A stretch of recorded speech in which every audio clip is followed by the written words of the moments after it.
Hey guys, so welcome back.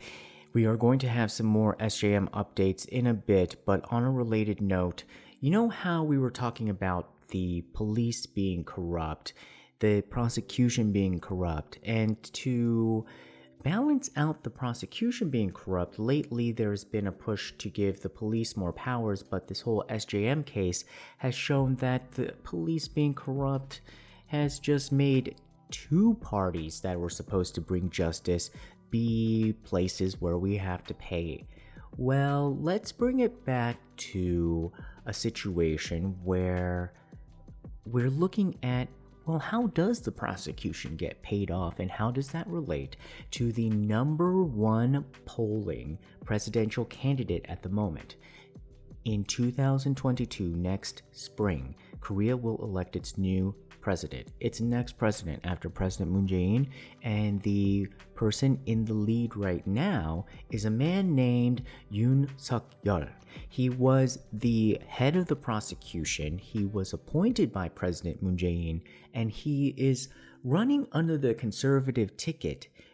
But he was appointed by President Moon Jae-in, right? So you're kind of like, what? Is he liberal?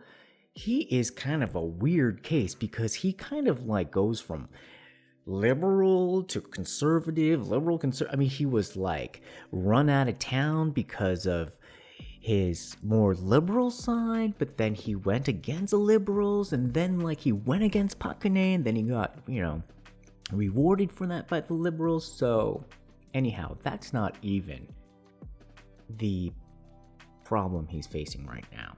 The problem he's facing is related to his wife and mother-in-law. And remember I said there was some sort of X-file that was supposed to blow up in his face. This is really complicated, and I'm trying to break it down into very simple pieces. So we're going to do the origin story. Let's not even get into whether his current wife is actually Julie from the nighttime establishment. And let's not even talk about how the current mother-in-law may or may not be involved in some sort of scam that involves a love motel that turned into a senior living center that could have scammed off some government money that sent some people to jail, but she didn't really have to go to jail because her case never got ruled on because perhaps her son-in-law is now running for president. Let's not talk about that yet. Let's take it back to about 2003 and see how a single mother and a daughter enlists the help, supposedly, of a prosecutor to scam about $5 million.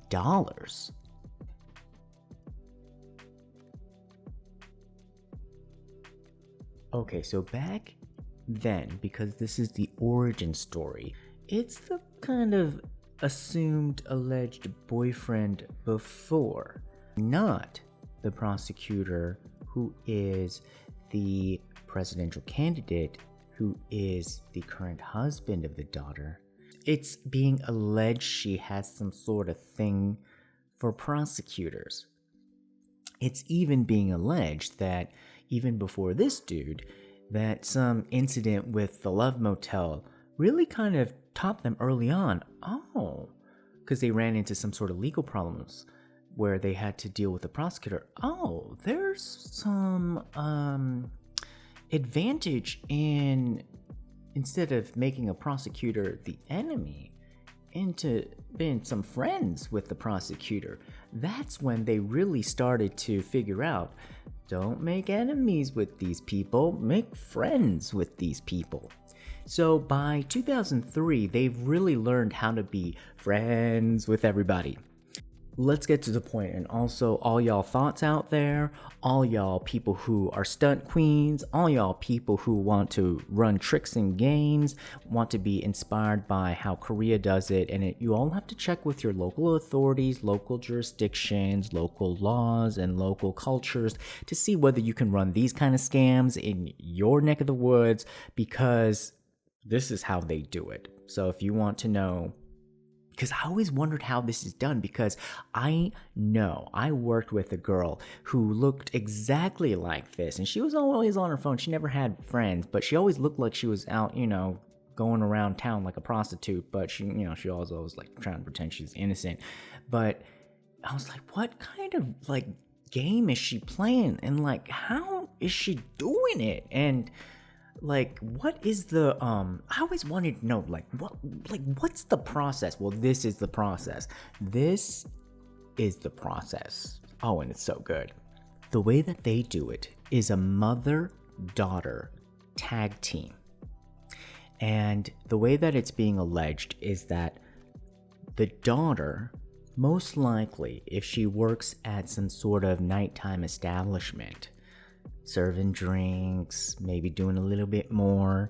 It can be anywhere from kind of being a waitress at like a bar, or even being like a girl at a room salon, or, kind of even being like a call girl. In those kind of environments, you are with people who have access to a lot of information. They could even be like prosecutors, judges, business people, and these guys, they're always like trying to be in these environments, and this is where people, essentially, this is their conference room. Another story, another time, but horrible place, in my opinion. Horrible place to be doing meetings, but that's where people do meetings, because these girls are always listening, and so they're listening, and apparently, like, this is how the mother hears about an opportunity. So there is a building that's huge. It's a sports center over on the at that time, outskirts of Gangnam. And it's a sports center, which is now a big church, but it had gone bankrupt. And it was having a hard time being sold because there were a lot of bonds or some sort of like debts that were tied to it. And one of these dudes that was, I guess, like part of some sort of management committee, or this guy somehow like attached to it, like maybe he was a local realtor, found out that there was a bond that was worth $15 million, and it was being sold for about $10 million. And it was one of these bonds that was really kind of credible. And like how people sell off other people's loans, and like you buy somebody's like $1,000 credit card that nobody's paying, and you could buy it for like $1, and then hopefully try to call collections and like get them to pay at least like $50, and then you make some money. It was something like that, but he knew that he can buy it for $10 million and flip it immediately for $15 million and make $5 million in profit. But he had to come up with, actually not $10 million immediately, just $1 million down payment to sign the contract, just to be able to just say, dude, I'm going to sign the contract, I'm going to get the rest of the money somehow later. But he just wanted $1 million, but he didn't even have $1 million. So he's looking for investors, and somehow this information went around to, the mother. We'll call her Mrs. C because her last name begins with a C. So Mrs. C didn't know this man, had no idea who he was. We'll call him Mr. P because his last name begins with a P. Mr. P suddenly gets this, inquiry from Mrs. C, and she's like, I got some money, why don't we go into business together? Let's invest in this, and we're going to get this bond, and then we're going to flip it. We're going to make some easy money, and then we're going to split it 50-50. So they get a paralegal, and the paralegal becomes important in the story. They sign up a contract, simple contract saying like, no matter what happens, if we lose money, we're going to split it 50-50. If we make money, we're going to split it 50-50. So about 5 months, it takes about that amount of time to get the money, the rest of the money, do the sale. It all works out. It works out perfectly. They get $5 million profit. Now it comes time. They're going to split it 50-50. $2.5 million here, $2.5 million here. Should be easy peasy. On their way. No. Now this is the system. The system is the mama got some information, access to something that otherwise she wouldn't have. A man with some sort of access, and she goes into a partnership, some sort of contract. After it's done, the money is there. She's not satisfied with her part. She has to gobble up his as well. But how do you do that? She sues him somehow, either in civil court or criminal court. So she accuses him of forcing her under duress to sign a contract that was so unfair, 50-50. She sues him and says like, oh my God, he forced me to sign this contract. And she goes to court and she wins. Now, how did she win this suit? Well, it turns out that paralegal they hired, she had been paying him. She had been bribing him. Every time they had some sort of testimony in court, she gave him $10,000 to the tune where it totaled up to $200,000 in cash, and she had signed over the deed to a $300,000 apartment, which at that time is a lot of money. And it totaled about $500,000, but that was not it. She had promised this guy, this paralegal, $1.25 million total. So basically half of the $2.5 million that would have gone to Mr. P, she said like, I'll give you half of it if you keep testifying and make me win, So she promised it to him, and so she won the first round. And then it was supposed to go into appeals. Most likely, she was going to win that too, because like I told you from before, if she wins the first round, most likely she's going to win the second round, because it hardly gets flipped. It hardly gets flipped because the second round judge doesn't want to piss off the first round, because they got to work together. They don't want to mess up each other's careers, because if you flip the first round, that means the second round judge is basically saying like, yo, first round judge, you messed up. And then they're going to be like, why are you saying I messed up? I'm going to mess you up next time. So most likely she would win, and it would all sort of work out, right? Well, turns out this paralegal supposedly had a change of heart. He was from the same hometown as Mr. P. Mr. P, and he had the same hometown, and that counts for a lot apparently in Korea. Although my suspicion is that later on we'll see that Mrs. C went back on her word, but up until this point, apparently the word still stood, but I think this is probably the time when Mrs. C probably gave indications that she wasn't gonna give the rest of the money to Mr. Paralegal. Anyhow, so the paralegal was basically now confessing. He was just like saying like, oh, you know what? I am such a bad person. I basically said all these lies to help Mrs. C. I confess. This was all a lie. I confess. Did Mr. Paralegal get punished? Yes. Did Mrs. C have to give money back to Mr. P? No. How? Legal manipulation. Huh? What was the legal manipulation and how? I'll tell you what the legal manipulation was first. So instead of being charged for perjury and lying, weirdly, this paralegal was charged for accepting money from Mrs. C and doing lawyerly stuff when he wasn't a lawyer. He was acting like a lawyer, making this contract, and therefore he had to go 2 years into jail.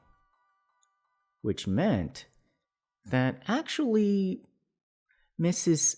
C did nothing wrong and Mr. P got nothing. You see? Now how did that happen? Why didn't he go in for perjury, and who decided? Who decided that it was going to be lawyerly stuff, which kind of didn't make sense, versus perjury and all of that bad stuff he said, like, I did a bad thing. Well, it was a prosecutor. A prosecutor that is accused of having an affair with Mrs. C's daughter. A prosecutor who is accused of going to Europe with Mrs. C and his daughter. And most importantly, a prosecutor who is accused of accepting a bribe from Mrs. C. And even more scandalous, this prosecutor was married. And you know what is even more scandalous on how he accepted the bribe? They're being accused of sending this bribe to his wife in America. Because his wife was in America with his kids, sending them to school. So a lot of the times, if the dad has a really cool job in Korea, the mom will go live with the children in America from like junior high to high school to give them like an American education and send them off to an American college. So if you've ever wondered, who are these like kids from Korea at this public school or private school? So if they're not at a boarding school, and a lot of times they do it by getting a house and then going to a public school in a really good neighborhood. That's like kind of the way to economize on it instead of paying for a private school. And you're wondering like who are these people? Why don't they have a dad? Why is their dad in Korea? And where do they get their money? Who knows? They might be accepting a bribe. Not all of them. I'm not saying all of them, but some of them might be, making somebody suffer here in Korea in order for them to be going to school. Just saying. So, God, some of them might be the people I know. We have the records because the family of Mrs. C hates her and gave all this information. So that is the link on how you can manipulate the law to your side to screw and con money out of people by using the prosecution. So with the Son Jung Min case, we saw how you can cover up a crime by, perhaps, it's alleged, by using influence with the police. This is an instance where you can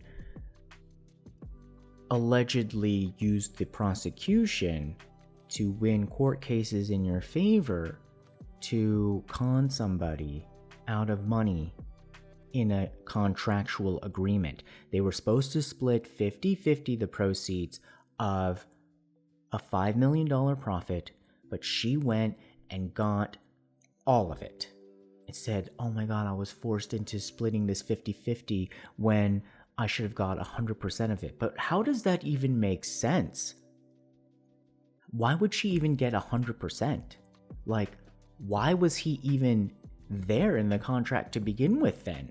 Shouldn't she just have been alone in the contract? Where in that would that have ever made any sense? Okay, so he gets screwed out of $2.5 million. She gets to keep all the money. The story does not end there. The paralegal spent 2 years in jail, and he's kind of confused. He's a little bit upset, and he's going through a moral dilemma in his head because he's like, well, if I stay quiet, I still have the $200,000 in cash, and I still have the $300,000 apartment. If I just kind of walk out of here after 2 years, I'll still have that. But, the moment he walks out, guess what Mrs. C does? Mrs. C sues him in civil court. She wants the $200,000 back, and she wants the apartment back.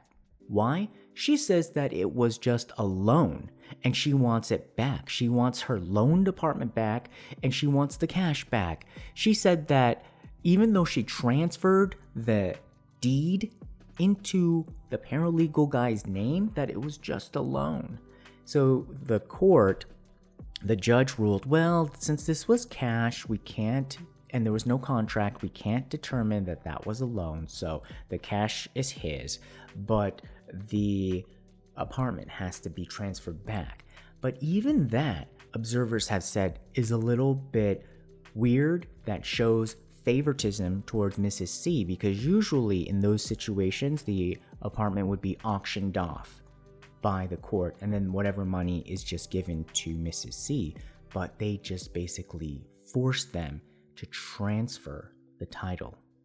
They kicked out the family of the paralegal, and then apparently the daughter of Mrs. C, it was in her name originally, and she got the apartment back in her name.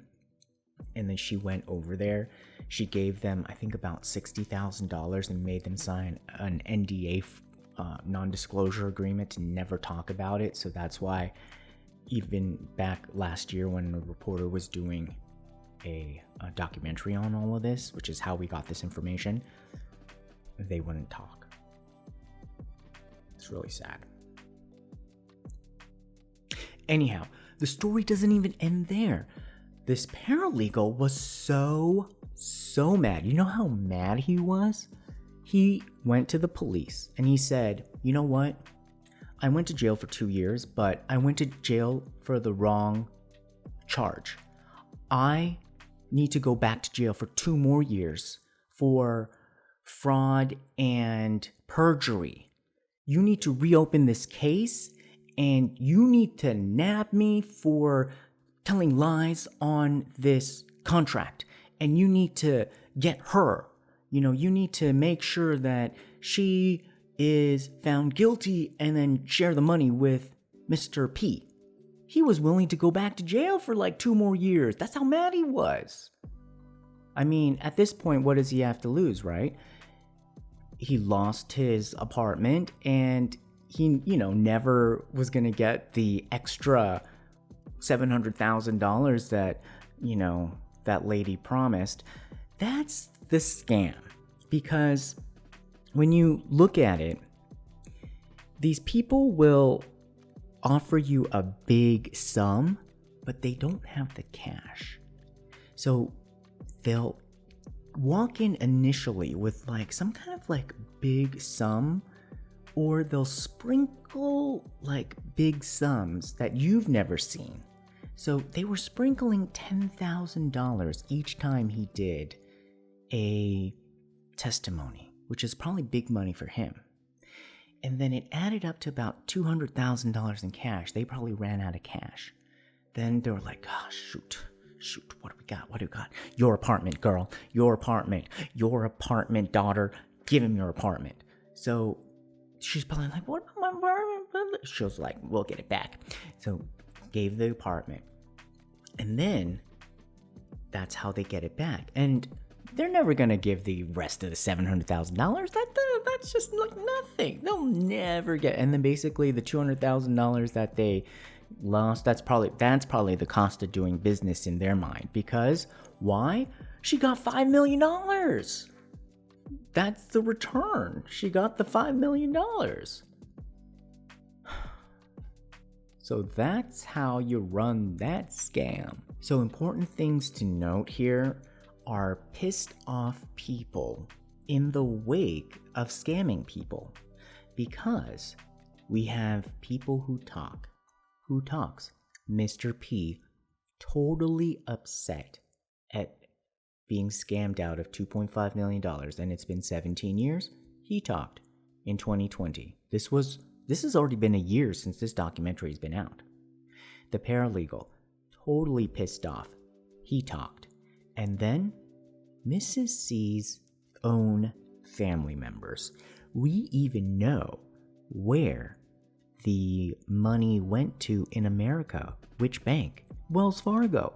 We even have those receipts. They gave the receipts, and we even have the pictures of those receipts, because that's how mad they are at their own family. We don't know exactly why they're mad, but people who run these kind of scams and stuff like that, they usually also get really, they don't get along with their family. So like I said, this has been out for about a year, and by whom? Well, who knew? You know how we got mad at SBS Hot Daddy for not being fair about covering the SJM case? Well, we had a gem of a different Hot Daddy all along at KBS. Now, you know how I feel about SBS and NBC. I didn't say anything about KBS because I've been working at KBS in different capacities here and there, and currently I have a little radio show that does Korean traditional music on KBS World Radio. I'll include a link. And KBS is similar to the BBC in the sense that it is funded by the people of Korea and also through the government of Korea. And through the SJM case, if you look at the police report, they mentioned KBS CCTVs. That's because throughout Korea, there are also CCTVs that are managed by KBS because KBS is responsible for national disaster broadcasting. So if there is some sort of emergency, like with hurricanes or fires or anything that the people need to know about in terms of an emergency that nature causes, they need to have management over CCTVs. So that's why some of those CCTVs along the Pampo Han River Park, or KBS. Anyhow, but KBS also is mired in a lot of political fighting, honey. So that's why I didn't want to really talk about it, because of a board member who helped President Park during the Seoul ferry incident kick out a former president of KBS and install a president of KBS that President Park liked.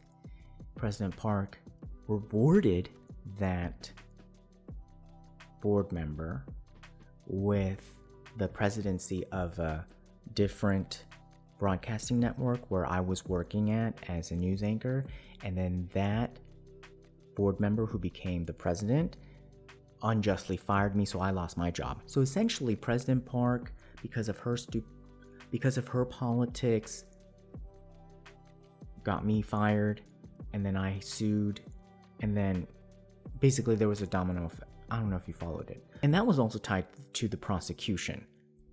So essentially, corruption in the prosecution can have a domino effect where you lose your job. Even if you think you are so far removed, you can lose your job. And even if you try to sue, you won't win. If you want to win against the prosecution, you kind of have to go to Europe with them. You kind of have to send the wife some money to a Wells Fargo account in America. And maybe you gotta even marry one. So if you don't do all of those, then good luck. You kind of can't win there. Anyhow, right, we were talking about Hot Daddy from KBS. So this guy does some documentary coverage that is excellent, and he double checks, triple checks, fact checks, and is a cute little lisp, and he is definitely KBS Hot Daddy. I don't know why I've never noticed his show or him at this broadcasting station ever.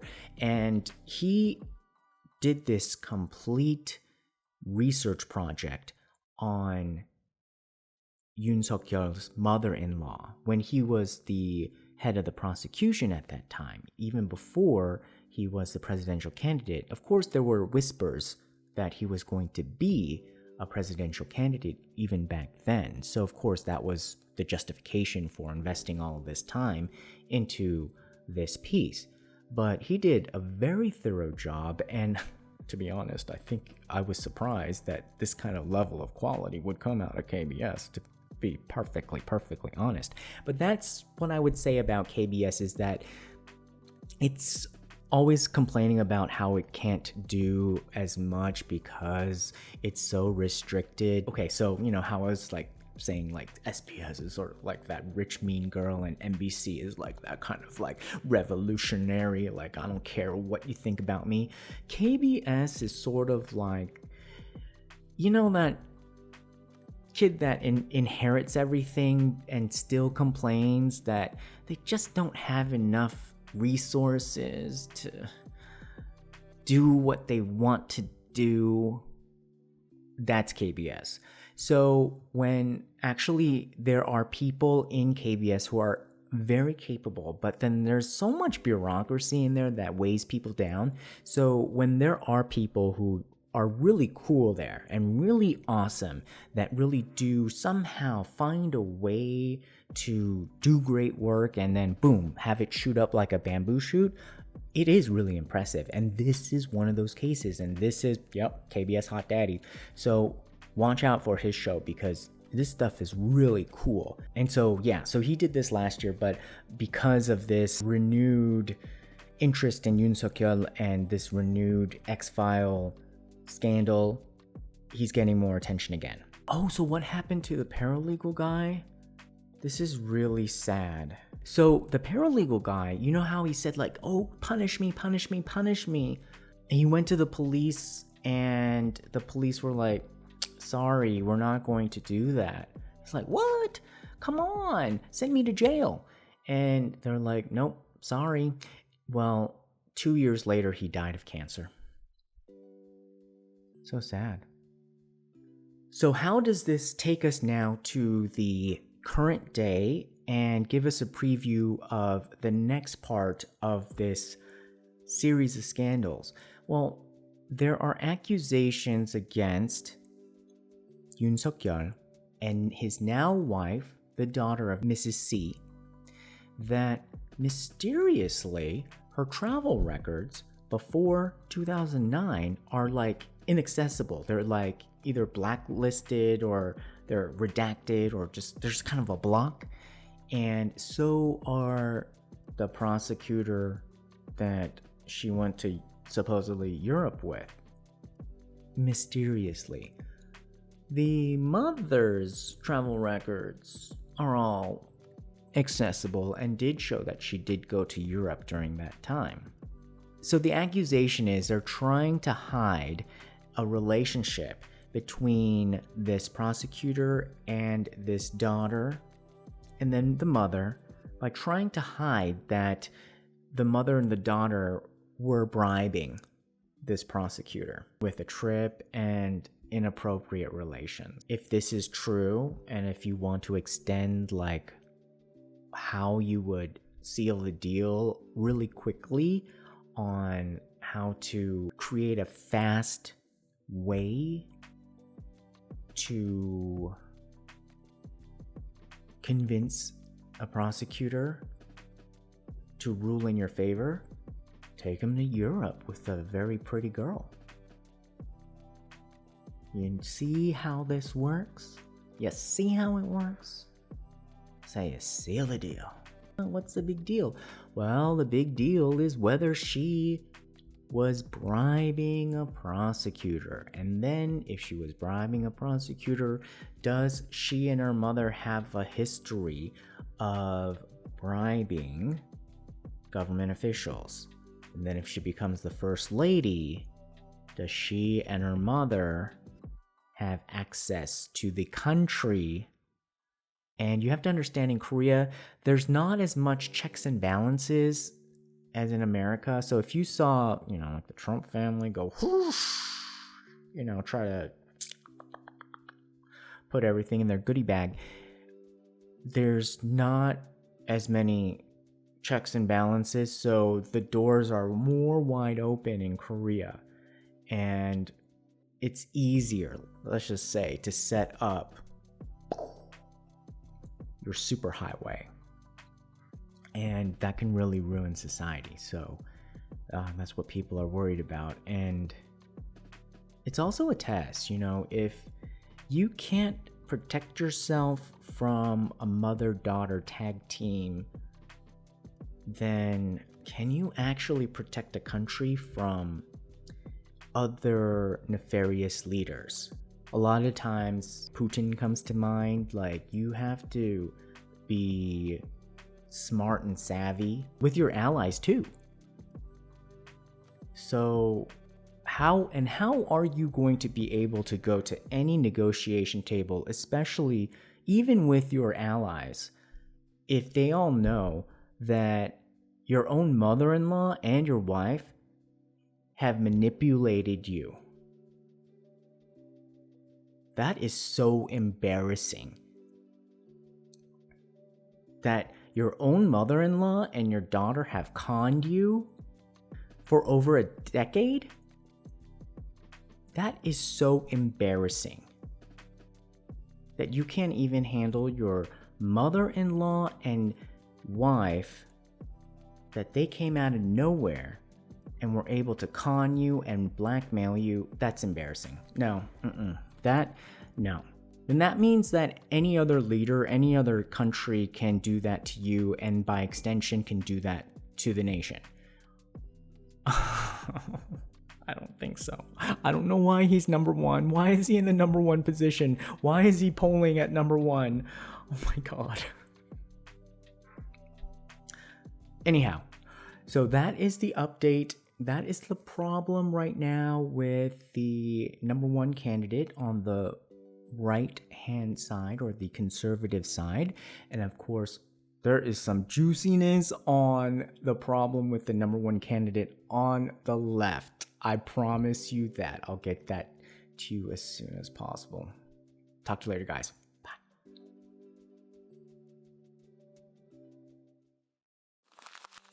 Tune in next time. Don't forget to subscribe. Find us on YouTube, Instagram, Twitter, and Facebook. Love you.